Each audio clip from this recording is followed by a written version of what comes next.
muchas gracias a la universidad y a César Executive Forum por invitarme. Y es interesante cómo, sin haberlo preparado, vais a ver que el planteamiento de los que estamos en este tema en salud, pues coincidimos. Hasta inclusive tenemos unos gráficos pequeños en los que coincidimos.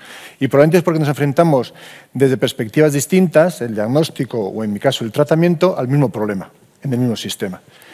Y veréis, si queréis, luego podemos profundizar por qué salud va retrasado. El rector lo ha incidido al principio. Y hay algunos factores por los que salud quizás va más retrasado en esto de la tecnología y el Big Data que otros sectores. Y algunos de esos temas quizás los vamos a cubrir en mi presentación, que va a dedicarse bajo el punto de vista de lo que es la industria farmacéutica, una compañía de laboratorio en tratamientos farmacéuticos innovadores.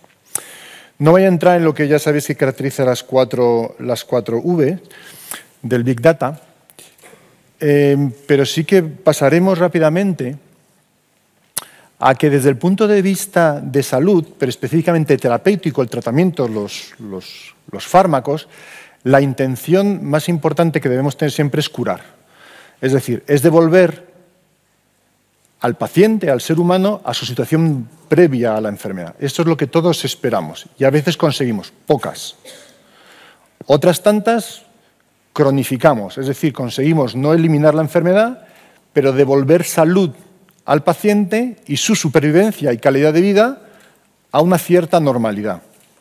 Cierta normalidad porque al fin y al cabo a veces tu cronicidad representa pues, un tratamiento continuo, que eso no es tu vida normal, pero si vives lo mismo que cuando estás sano y tienes una calidad de vida y ausencia de síntomas, ausencia de molestias, que te hace llevar una vida perfectamente normal, pues podemos decir que tu enfermedad no está curada, pero operativamente está curada, está cronificada, ¿no?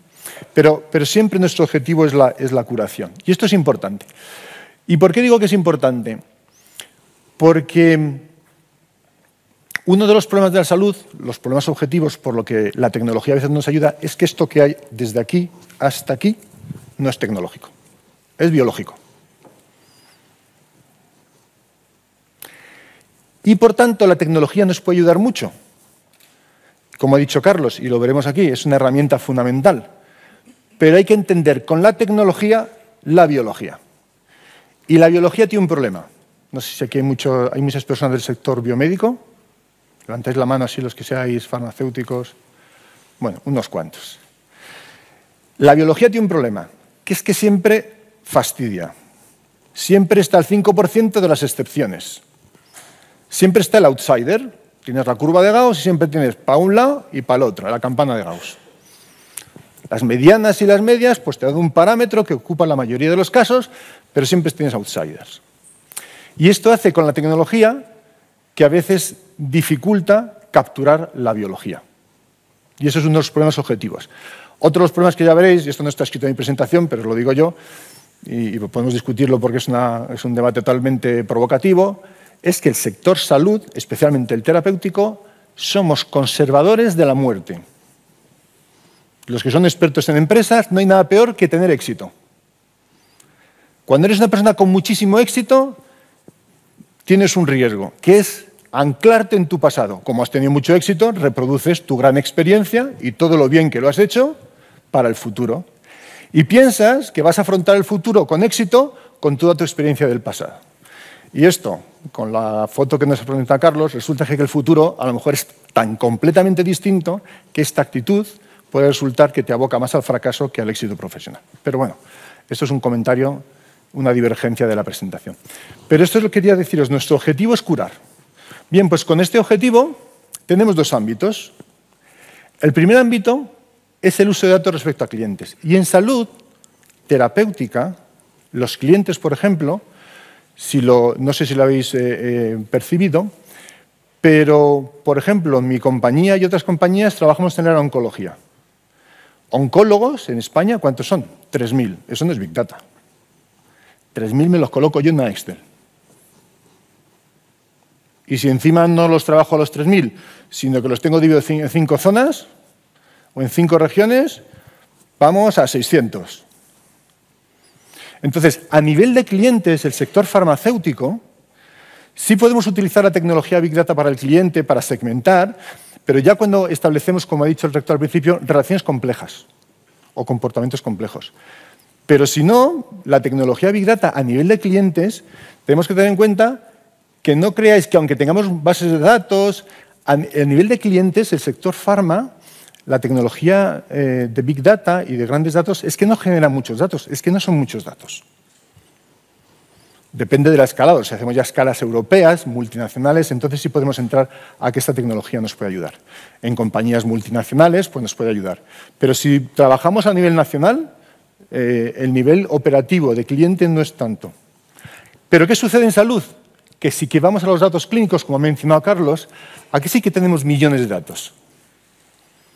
Aquí sí que la tecnología de Big Data nos puede ayudar de manera muy, muy importante. Y la gestión de las mismas. Y es muy importante saber qué herramientas podemos tener y qué aplicaciones podemos necesitar.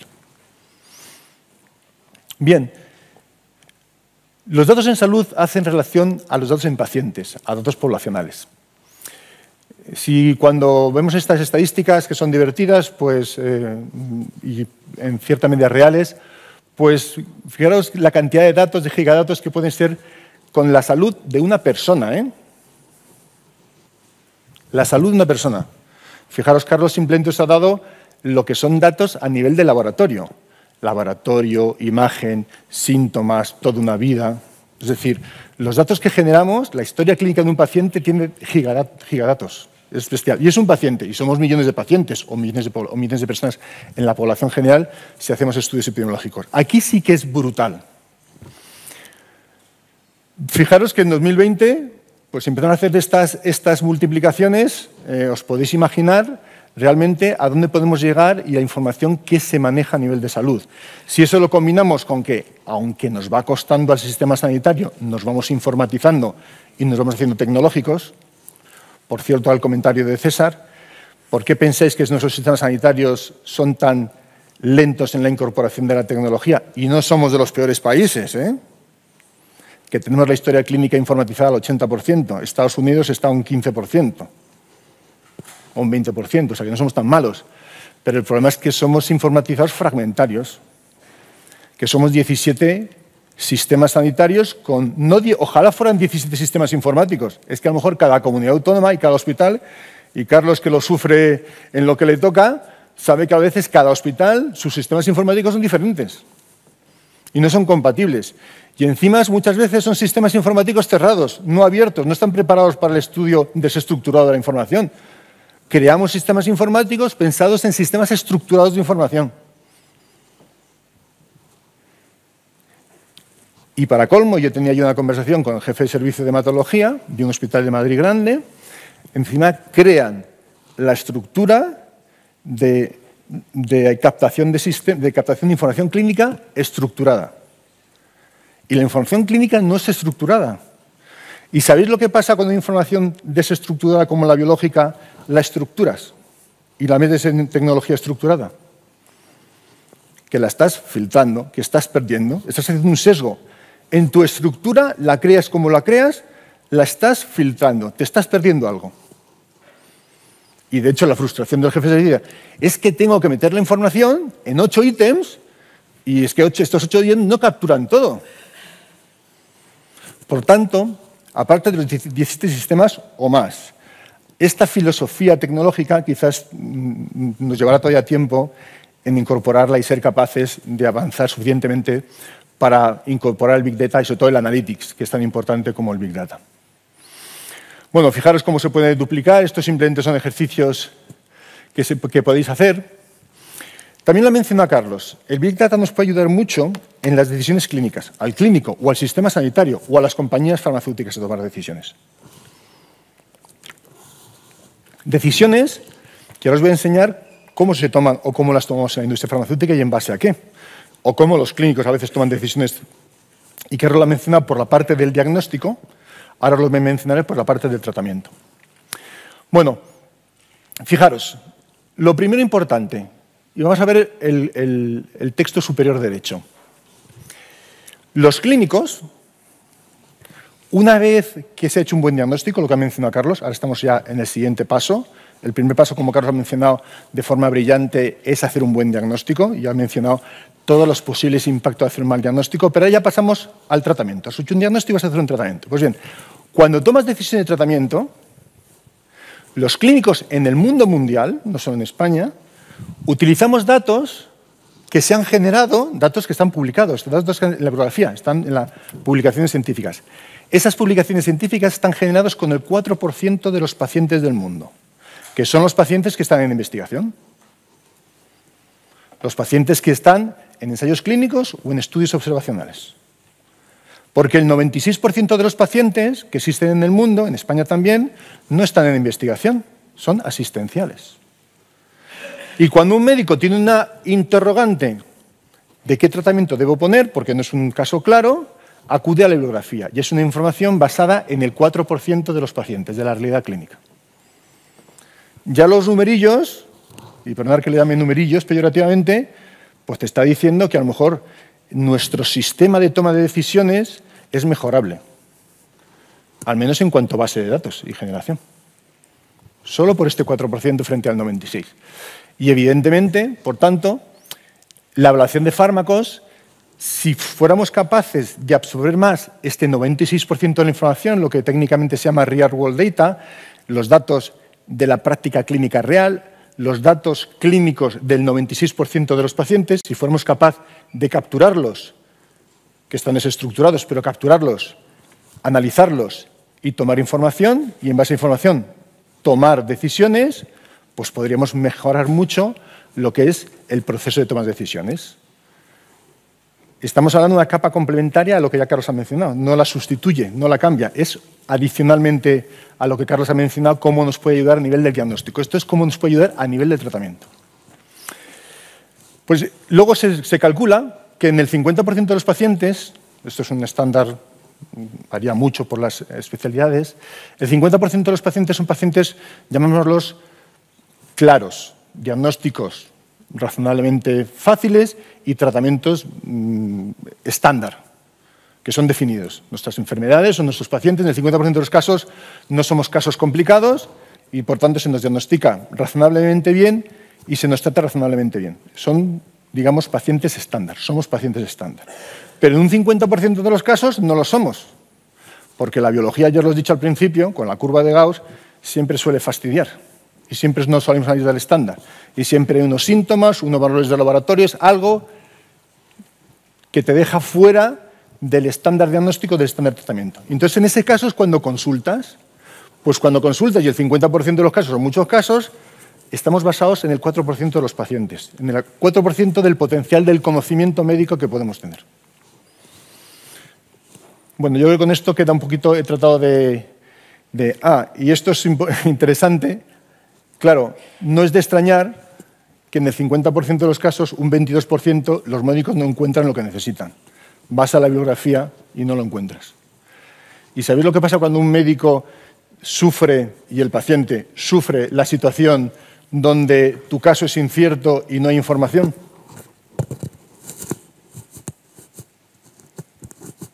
Pues que sin quererlo no queda más remedio que experimentar. Y claro, experimentar es arriesgado y con salud más. Cuando no queda más remedio, no queda más remedio. Pero como podéis pensar, si estamos perdiendo el 96% de la información, creo que este riesgo sería razonable en salud que lo mejorásemos. Y por tanto, esta actitud tan conservadora que tienen los sistemas sanitarios o las empresas sanitarias o las empresas farmacéuticas, como Carlos ha dicho, deberíamos ser capaces de acelerar este cambio por el bien de la sociedad, de los pacientes y del negocio. Bueno, un tema con el que coincido plenamente con Carlos y también lo ha dicho el rector. Y esto es importante en salud. Por eso aquí en el título de mi charla es pasar de información a gestión del conocimiento. Cuando hay un comportamiento, y esto quizás voy a meterme en un patatal, pero así abrimos debate. Cuando yo abandono mi banco, porque hay un terremoto, soy cliente, eso es una realidad. Ese dato es una realidad. Sabéis, por ejemplo, en Big Data es conocido y público como el BBVA ha vendido a bancos de países con cataclismos naturales cómo abandonan los clientes. De cara a ver cómo se descapitalizan los bancos, pues ellos con su tecnología Big Data han estudiado ante terremotos, tsunamis, etcétera, cómo abandonan los clientes si se descapitaliza un banco. Esto es importante porque para los bancos que trabajan en estas zonas, pues claro, cuando retiran el capital tienen que saber cómo tienen que manejarlo. Pues este comportamiento, cuando tú lo haces, el cliente, ya está. Esa información es realidad. Es una información muy cercana al conocimiento. En salud, cuando un paciente trae un síntoma, ya no está tan seguro que ese síntoma esté vinculado y sea claramente interpretado cuál es la enfermedad que sufre. Es decir, cuando el dato clínico que tenemos no es tan fácil que gestione conocimiento, como el dato de cliente sí que genera más rápidamente conocimiento. Eso es un reto cuando utilizamos Big Data y tecnología para capturar y entrar en los datos clínicos. Por tanto, aquí pasar de información a conocimiento siempre es importante para todo, para los clientes también. Pero en el sector salud, cuando estamos tratando de mejorar la captura de información clínica y la gestión del conocimiento clínico y la toma de decisiones clínicas, es un proceso donde la analítica es muy importante y donde, como se ha dicho al principio, la auditoría de los datos, cómo capturemos los datos y la calidad de los datos es muy importante. Porque como cliente, tú coges a todos los clientes y todos los clientes son verdaderos. Pero cuando coges información clínica, no toda la información clínica a lo mejor es de la calidad suficiente. Y como la calidad sea mala y te escales a Big Data, una basurilla, lo que vas a tener es un gran montón de basura. Cosa que es más difícil en los comportamientos de clientes, porque todo es verdad. Si yo retiro mi dinero, es verdad. Si yo compro mis zapatos, es verdad. Si yo digo que me duele la cabeza, pues si eres hipocondríaco, no es verdad. Si yo digo que bebo lo normal, yo cuando estudié medicina, la primera historia clínica que hice, dice, cuando te diga al paciente que bebe lo normal, pregunta cuánto bebe, en el desayuno, en la comida, en la cena. Y yo preguntaba cuánto bebe, y lo normal, pues era lo normal, hasta que me encontré con un asturiano. Dice lo normal. Dice en el desayuno, pues hombre, el café con leche, con un carajillo, el anís, no sé qué. Vale. Y después, pues suelen almorzar. Cuando almuerzo me tomo un par de cervezas con el bocata que me prepara mi mujer, tal. Y en la comida, pimplaba una botella de vino, así. Esto era lo normal, porque todos sus compañeros y todo el mundo en su entorno hacía esto. Ese es el reto de los datos clínicos. Los datos clínicos necesitan un proceso de calidad y auditoría muy superior a los que son los datos de clientes. No porque sea mejor ni peor, sino porque tienes que ver si la calidad de los datos clínicos son fiables en cuanto a la posible interpretación de la realidad biológica que hay detrás. Si no, nos equivocaremos, ¿vale? Por eso es tan importante,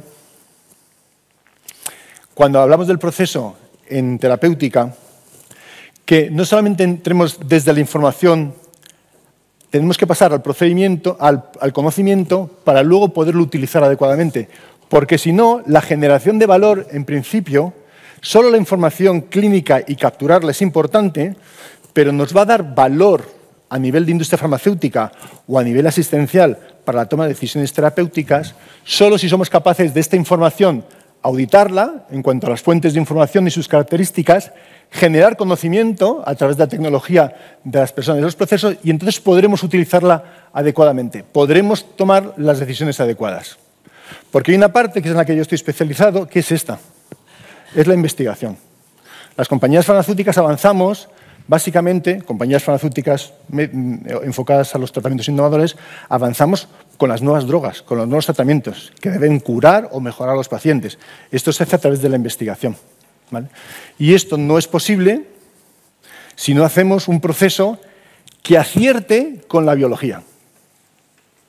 Y recordar que la biología no es tecnología.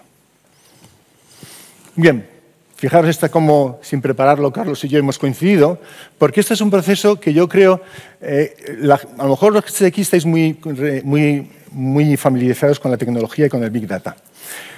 Pero en mi compañía, y en otras compañías farmacéuticas, creo que en Big Data es hacer así. Y ya sale un grafiquillo que te lo dice todo. Y no sabe lo que es la captura de los datos, todos los problemas que hay, la auditoría de los datos y de las fuentes de información que necesitas, después la analítica, que yo creo que Julia nos va a dar unas perspectivas muy interesantes, porque al final toda esta cantidad de datos hay que interpretarlos adecuadamente y en nuestro caso farmacéutico o clínico, que sea una interpretación correcta para la realidad biológica o terapéutica de los pacientes. O sea, que no son procesos sencillos, pero que no sean sencillos no quiere decir, pues si no son sencillos, lo que es absurdo de raíz es trabajar con el 4% de los datos. Tenemos un sistema que además la industria farmacéutica, yo creo que todo el mundo se siente como no. Si habláis con la industria farmacéutica, yo siempre digo que es muy fácil. A la industria farmacéutica, cuando tiene éxito, suele hacer así. Tiqui, tiqui, tiqui, tiqui, tiqui. Y te mira así. Tiqui, tiqui, buah.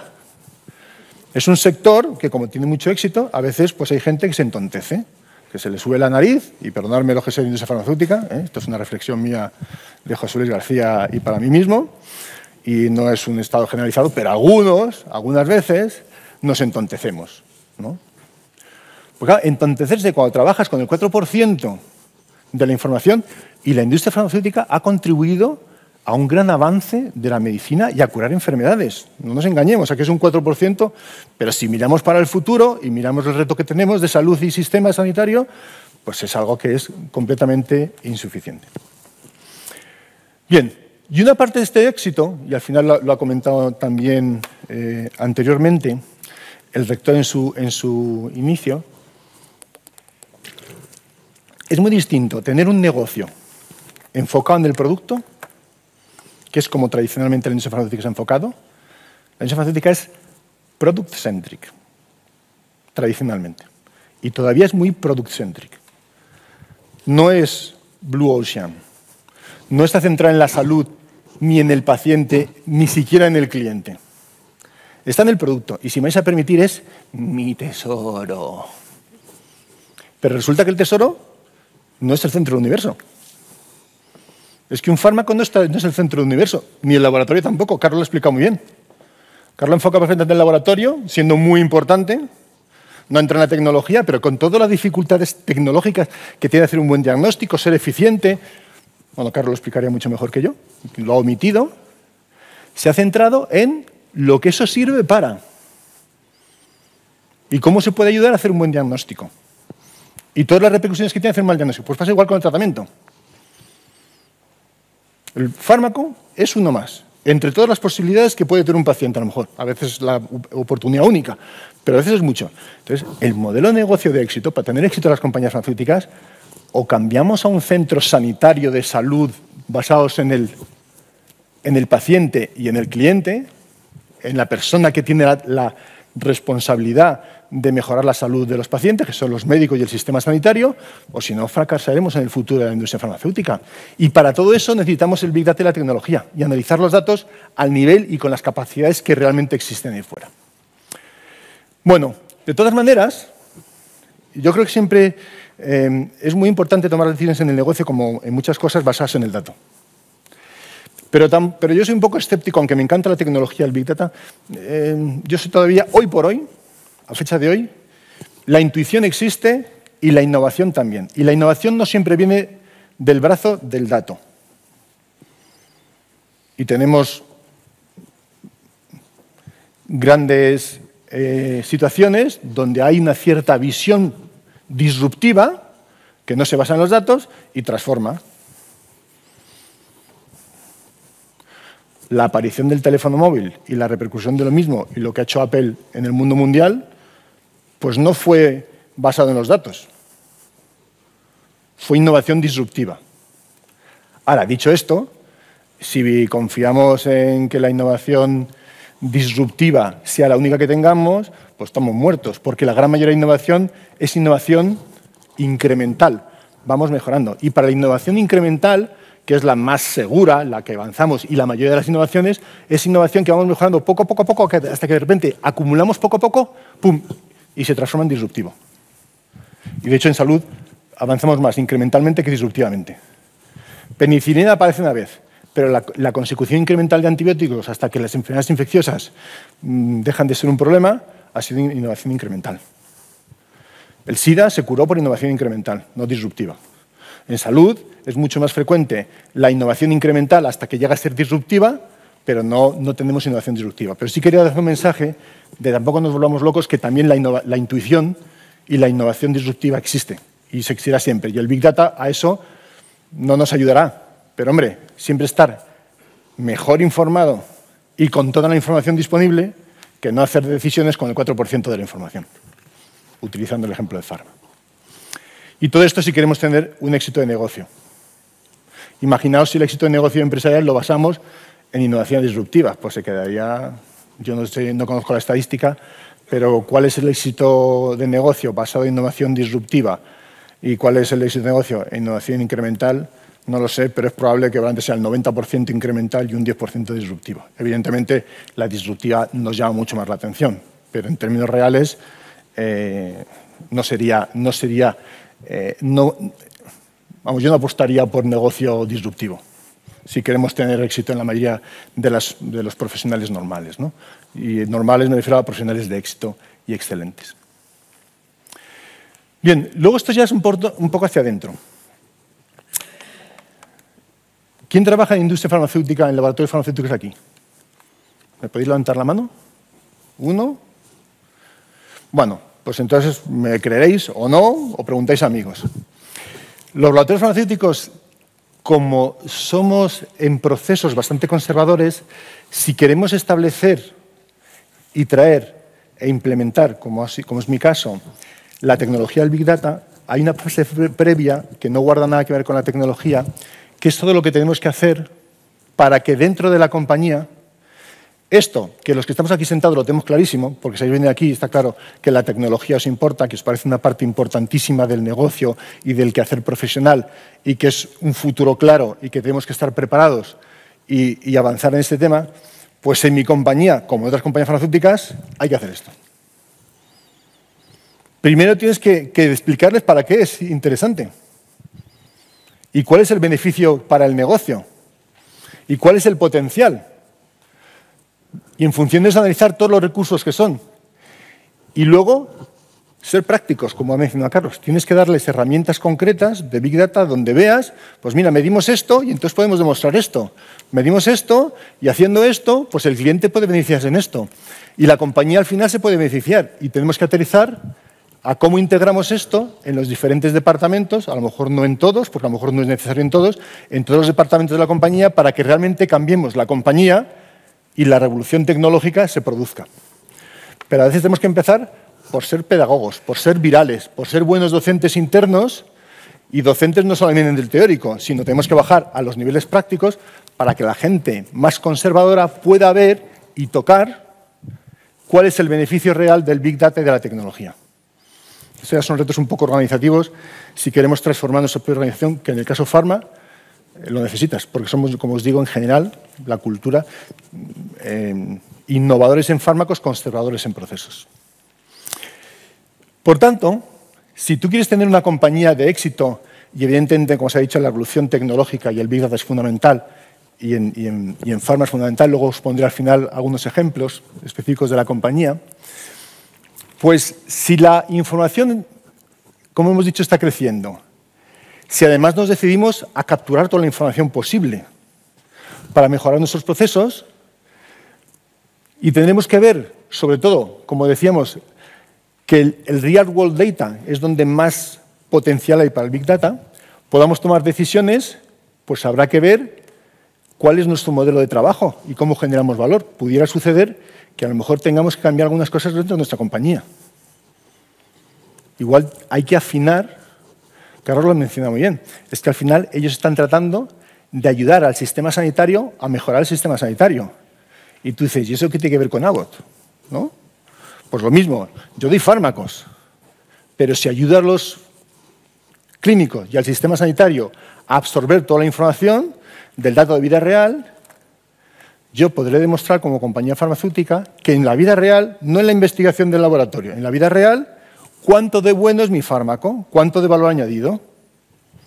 Y al mismo tiempo el sistema sanitario podrá ver cómo gestiona su enfermedad, cómo es de bueno, si mejora o no mejora, si lo que está pagando por ese nuevo fármaco merece la pena en términos de salud, si es coste eficaz o no.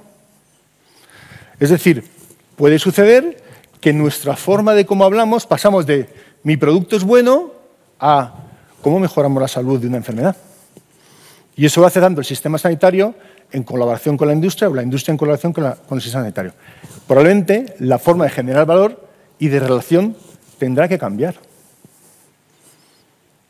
O sea que la tecnología no es algo que nos pueda resultar útil, sino puede ser algo que puede cambiar o que debe cambiar nuestra forma de trabajar.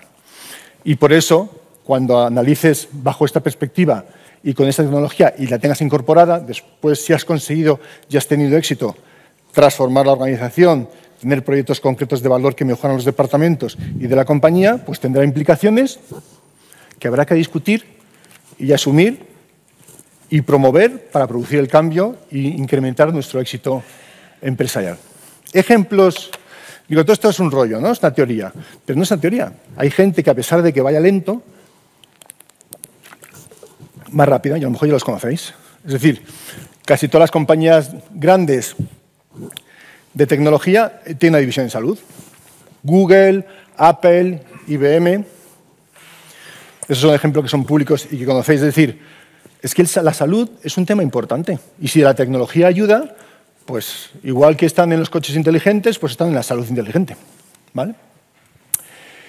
Luego hay otros ejemplos que también son interesantes. Y estos ya no son de empresas. Estos son cómo, actualmente, la tecnología y el Big Data, junto con la transformación digital que ha hecho el acceso a la información público y gratuito, pues se transforma. Y cómo hay iniciativas públicas de la academia donde ya tienes pues, registros clínicos públicos abiertos de patologías en oncología a nivel masivo, que se pueden acceder.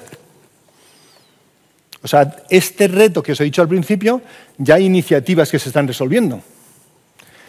Y de hecho, esto es muy típico, donde es más avanzado está en genética. No sé si lo conocéis, pero los grandes grupos de investigación genética publican todos los datos. La secuenciación del genoma completo está publicado.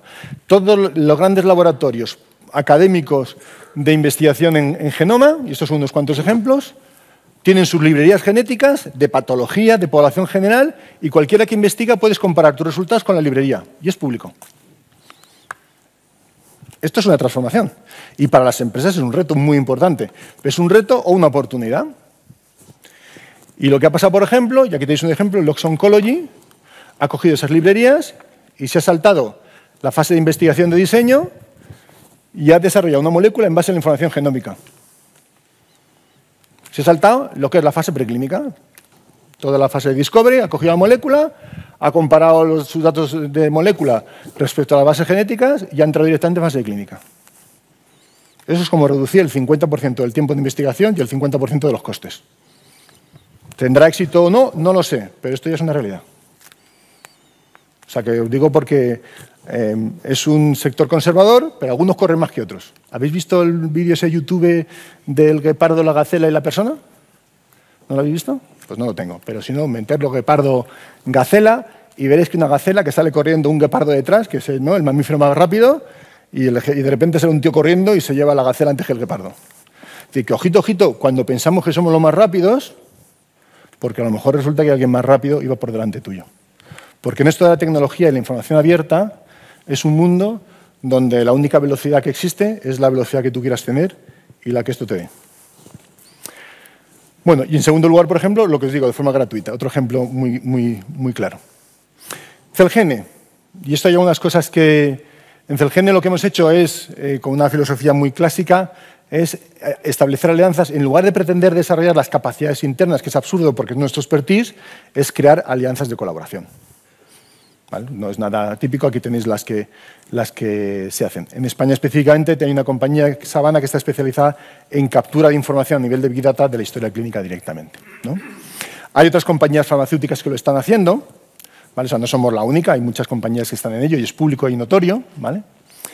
Y solamente quería aterrizar para finalizar, espero que vaya bien el tiempo, en la investigación. Porque si lo que os he dicho es interesante e importante a nivel clínico, es muy importante y tiene un gran potencial y está muy poco aprovechado a nivel de investigación.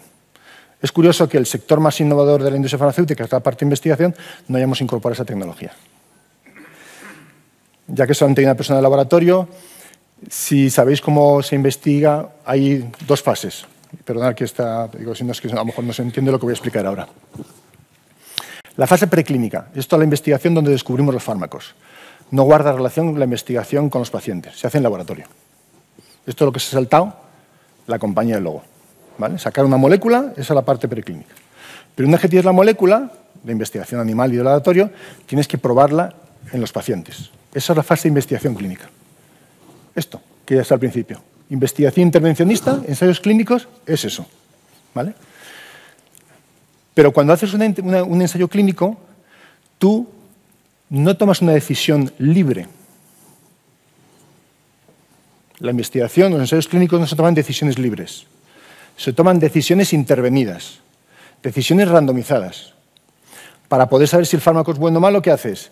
Si a los pacientes se les trata y son pacientes exactamente iguales y solo hay una diferencia.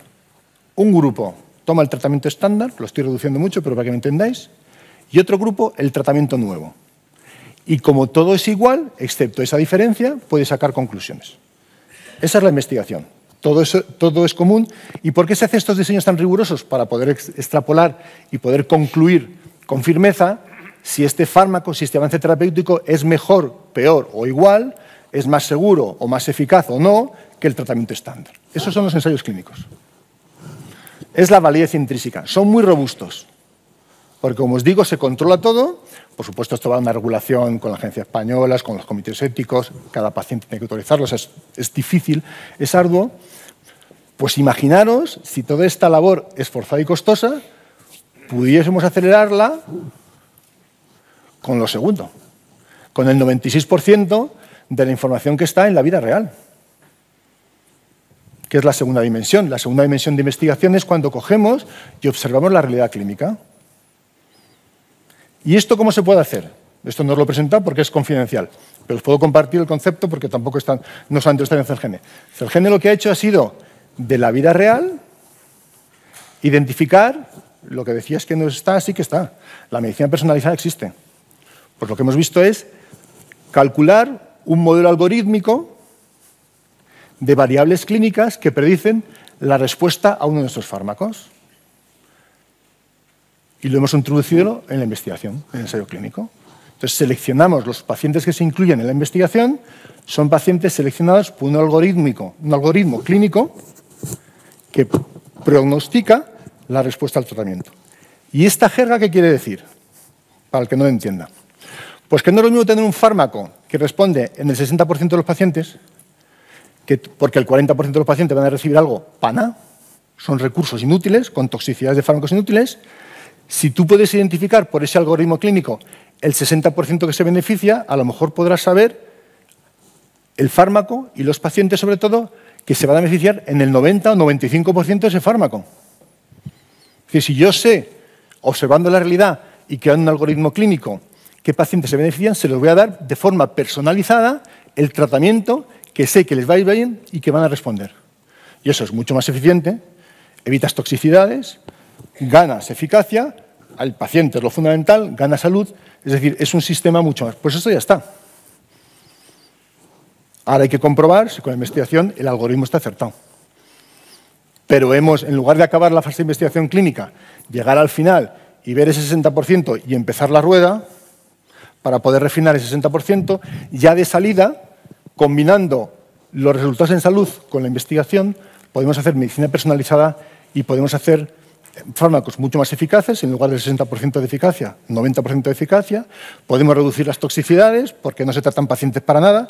Podemos beneficiar los recursos y, de luego, al sistema sanitario está claro que un fármaco que en el 90% responde y mejora la salud no tiene nada que ver que cuando es un 60%, porque el 40% es un gasto inútil, que es una crítica que con toda legitimidad se hacen a la industria farmacéutica cuando tiene fármacos que corresponden un 30%.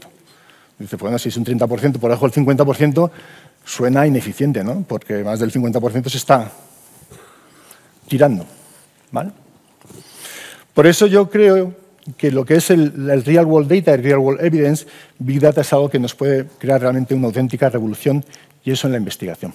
Y para terminar, como os decía antes, y esto es ayer, la Agencia Española de Protección de Datos sacó un tocho de cómo considera, con la ayuda de empresas del sector y especialistas independientes, pues lo tenéis publicado en la web de la página oficial de la Agencia Española de Protección de Datos, pues exactamente todo el reto que tiene el Código Buenas Prácticas de Protección de Datos para proyectos de Big Data. Es la concreción de las directivas europeas a nivel español.